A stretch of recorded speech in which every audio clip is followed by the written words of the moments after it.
আসসালামু আলাইকুম, কেমন আছেন সবাই? আশা করি ভালো আছেন। আপনার দোয়ায় আমিও ভালো আছি। অতটা একটা ভালো না, জানুনি গুয়াহাটি বাজার ভাড়া থাকি। তো ভাড়া থাকি, গ্যাসও কিনে লাগে, আরও আপনার ভাড়াও দেওয়া লাগে। তো এইবার এরকম হয়েছে, সবাই গ্যাসের কথা জানতে আছেন। সারা ভারতের মানুষে জানে গ্যাসের দাম কীরকম, আর গ্যাসও নাই। তার জন্য আমার এখন কি হয়েছে, দুপুরও রাঁধতেছি, এখন রাইতে জলব চাটা খাইবো বলাহানে, রুটি খাইব রিয়ান, রুটি খাইব। আমি রুটি কটা বানাবো, বানানোর জায়গা নাই। তাই আমি তো এনে যে বানামো, এনে লাইনও নাই কিয়া। রাইতে যে বানামো হেনটে সুবিধা আমার নাই, যে রাইতে আমি বানাই পোলাহানে খিলামো, লাইন নাই। তেমনকে আমার দিনেই বানানো লাগবে। তার জন্য আমি সন্ধ্যার টাইমেই রুটি কয়টা বানাইতেছি। এখন বানাইতেছি, খাবো যে কি দিয়ে এটা জানি না।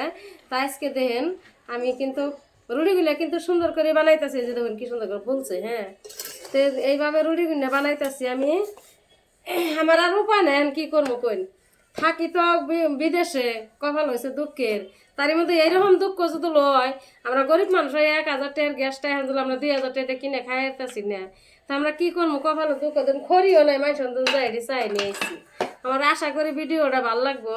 ভালো লাগলে সাবস্ক্রাইব করবেন, আমার পাশে থাকবেন, শেয়ার করবেন, পাশে থাকবেন, আর আমার বেশি বেশি সাপোর্ট করবেন।